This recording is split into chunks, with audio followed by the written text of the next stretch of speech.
Travel ഡയറിയിലേക്ക് സ്വാഗതം. July 5-ന് കുമളിയിൽ നിന്ന് പത്തനംതിട്ടയിലേക്കുള്ള മടക്കയാത്ര ഗവി വഴിയെ എന്ന് തീരുമാനിച്ചു. അങ്ങനെ ഉച്ചയ്ക്ക് 12:30-ന് കുമളി ബസ് സ്റ്റാൻഡിൽ നിന്ന് ഓർഡിനറി ട്രാൻസ്പോർട്ട് ബസ്സിൽ കയറി. അന്നേരം മുതൽ മഴ പെയ്ത്ത്. വണ്ടിയിൽ അധികം ആളുകളില്ലായിരുന്നു. 208 രൂപയുടെ ബസ് ടിക്കറ്റ്. വണ്ടിപ്പെരിയാറിന് തൊട്ട് മുന്നിൽ നിന്ന് ഇടത്തേക്ക് തിരിഞ്ഞ ബസ് തേയിലത്തോപ്പുകൾക്കിടയിലൂടെ യാത്ര തുടർന്നു. ബസ്സിലേക്ക് തണുപ്പിരച്ചു കയറി. കോടമഞ്ഞ് പൊതിഞ്ഞു കിടക്കുന്ന വനവും ജലാശയങ്ങളും ഓരോ കാഴ്ചയും മനസ്സിൻ്റെ ക്യാൻവാസിലേക്ക് പതിഞ്ഞുകൊണ്ടേയിരുന്നു. ഡ്രൈവർ പെട്ടെന്ന് വണ്ടി ചവിട്ടി നിർത്തി. റോഡിലേക്ക് ഒരു മരം ഒടിഞ്ഞു കിടക്കുന്നു. ഇനി വാഹനം ഒട്ടും മുന്നിലേക്ക് പോകുകയില്ല. ഒടിഞ്ഞു കിടക്കുന്ന മരത്തിന് അപ്പുറത്തും ഇപ്പുറത്തും ഓരോ ട്രാൻസ്പോർട്ട് ബസ്സുകൾ മുഖത്തോട് മുഖം നോക്കി കിടക്കുന്ന രീതിയായി.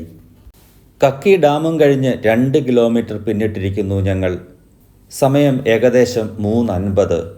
ബസ്സിൽ നിന്നിറങ്ങി എന്തു ചെയ്യാൻ പറ്റുമെന്ന് ഓരോരുത്തരായി പരിശോധിച്ചു. ചെറിയ പരിപാടികൾ കൊണ്ടൊന്നും നടക്കൂല.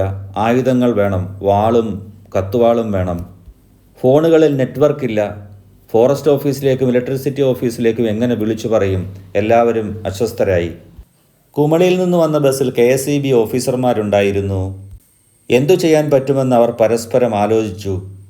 ഒരെത്തും പിടിക്കും കിട്ടാതെ നിൽക്കുന്ന സമയത്താണ് അപ്പുറത്തെ ഭാഗത്തു നിന്ന് 3 ഫോറസ്റ്റ് ഓഫീസർമാർ ചെറിയ സഞ്ചിയൊക്കെ തൂക്കി നടന്നു വരുന്നു. അവർ മൂഴിയാർ ഭാഗത്തു നിന്ന് വന്നവരാണ്. അവരുടെ വാഹനങ്ങൾ ആ ബസ്സിന് പുറകിൽ കിടപ്പുണ്ട്. ഞങ്ങളുടെ ബസ്സിലുണ്ടായിരുന്ന സജി സാറും പ്രവീൺ സാറും അവരോട് സംസാരിച്ചു. പ്രവീൺ സാറിൻ്റെ കുട വാങ്ങി അവർ 2 കിലോമീറ്റർ അപ്പുറമുള്ള കക്കി ഫോറസ്റ്റ് ഓഫീസിലേക്ക് നടന്നുപോയി. ഇതിനിടയിൽ മറ്റു ചില അഭിപ്രായങ്ങളുണ്ടായി. അപ്പുറത്തെ ഇപ്പുറത്തെയും ബസ്സിലേക്ക് മാറിക്കയറിപ്പോയാലോ എന്നുവരെയുള്ള ചർച്ചകളായി. അപ്പോഴും പ്രശ്നമുണ്ട്, ബസ് എങ്ങനെ തിരിക്കും? അതിനൊക്കെ ചില അനുവാദങ്ങളും ആവശ്യമാണ്. ഏകദേശം അരമണിക്കൂർ കഴിഞ്ഞപ്പോൾ 2 വാഹനങ്ങളിൽ അവർ മടങ്ങിയെത്തി. അവരുടെ കയ്യിൽ വാളും കത്തുവാളും കോടാലിയും ഒക്കെ ഉണ്ടായിരുന്നു. മഴ നന്നായി ചാറിക്കൊണ്ടിരുന്നു. ആ മഴയത്തേക്ക് അവരിറങ്ങി. അവരുടെ കൂടെ ഒരു പട്ടി ഉണ്ടായിരുന്നു. അത് ഓഫീസിൽ നിന്ന് അവരോടൊപ്പം വന്നതാണ്. വന്നവരോരോരുത്തരും ഒട്ടും സമയം കളയാതെ വാളുകൊണ്ട് അറുത്ത് തടികൾ കഷ്ണങ്ങളാക്കി. ചിലർ വെട്ടുകത്തി കൊണ്ട് വെട്ടി, ചിലർ കോടാലി കൊണ്ട് വെട്ടി. മരത്തിൽ ചുറ്റിക്കിടന്ന കാട്ടുവള്ളികളാണ് അവരാദ്യം വെട്ടിമാറ്റിയത്. അല്ലെങ്കിൽ മരത്തേക്ക് തൊടാൻ പറ്റത്തില്ലായിരുന്നു. ചിലരുടെ കാലുകളിൽ അട്ട കടിക്കാൻ തുടങ്ങി. ഫോറസ്റ്റ് ഓഫീസർമാർ തൽക്കാലം അതൊന്നും വകവെച്ചില്ല. എത്രയും പെട്ടെന്ന് വണ്ടികൾ പോകാനുള്ള സൗകര്യങ്ങൾക്ക് വേണ്ടി അവർ പ്രവർത്തിച്ചു. ഇൻ്റർനെറ്റ് ഇല്ലാത്ത കാട്. അവിടെ ഫോൺ നിശബ്ദം. ഇടയ്ക്കിടയ്ക്കുള്ള ഓരോ ഓഫീസുകളും കേന്ദ്രീകരിച്ച് ഫോൺ സംവിധാനമുണ്ട്. വഴികളിലെ വിവരങ്ങൾ പരസ്പരം അറിയണമെങ്കിൽ ഫോറസ്റ്റുകാരുടെയും KSEBക്കാരുടെയും വാഹനങ്ങൾ ഇടയ്ക്കിടയ്ക്ക് അങ്ങോട്ടും ഇങ്ങോട്ടും പോകുന്നതിലൂടെയാണ് അവർ കാര്യങ്ങൾ അറിയുന്നത്. ഏകദേശം 2 മണിക്കൂറോളം കാടിൻ്റെ നടുക്ക് ഞങ്ങൾ അവിടെ നിന്നു. കൊച്ചു കൊച്ചു സഹായങ്ങൾ അവർക്ക് ചെയ്തു കൊടുത്തു. 2 മണിക്കൂർ കഴിയുമ്പോഴേക്കും വാഹനങ്ങൾ അങ്ങോട്ടും ഇങ്ങോട്ടും പോകാനുള്ള തരത്തിൽ മരങ്ങൾ മുറിച്ചു മാറ്റി. ഈ കർമ്മത്തിൽ ആ വാളിൻ്റെ റോള് പ്രത്യേകം എടുത്തു പറയേണ്ടതാണ്. വളരെ പെട്ടെന്നാണ് ഓരോ കമ്പുകളും മുറിച്ചു മാറ്റുന്നത്. അത് ആ ശ്രമത്തെ എളുപ്പമുള്ളതാക്കി മാറ്റി. തടസ്സം പൂർണ്ണമായി മാറ്റുമ്പോഴേക്കും അവർ നനഞ്ഞു കുളിച്ചിരുന്നു.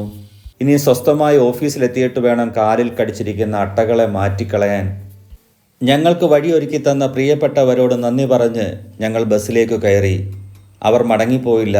ഞങ്ങളുടെ 2 ബസ്സുകളും അങ്ങോട്ടും ഇങ്ങോട്ടും യാത്രയാക്കിയതിന് ശേഷമാണ് ഫോറസ്റ്റ് ഓഫീസർമാർ അവിടെ നിന്ന് മാറിയത്. ബസ്സുകാർ തമ്മിൽ ടാറ്റ പറഞ്ഞു. ബസ്സിലെ യാത്രക്കാരൻ ടാറ്റ കൊടുത്തു പരസ്പരം. പ്രിയപ്പെട്ട ഓഫീസർമാരെ നന്ദി. നിങ്ങളില്ലായിരുന്നുവെങ്കിൽ ആ രാത്രിയിൽ ഒരുപക്ഷെ ഞങ്ങൾ അവിടെ കിടക്കേണ്ടി വരുമായിരുന്നു. ഞങ്ങൾ വനത്തെ അറിയുകയായിരുന്നു. വനത്തിലെ ഓഫീസർമാരുടെ ജീവിതം അറിയുകയായിരുന്നു. വനത്തിലെ കമ്മ്യൂണിക്കേഷൻ സംവിധാനത്തെക്കുറിച്ച് അറിയുകയായിരുന്നു. ബസ്സിന് വഴിയൊരുക്കാൻ ഒരു നിമിഷം പോലും കളയാതെ ഓടി വന്ന എല്ലാ ഓഫീസർമാർക്കും ഒരിക്കൽ കൂടി നന്ദി.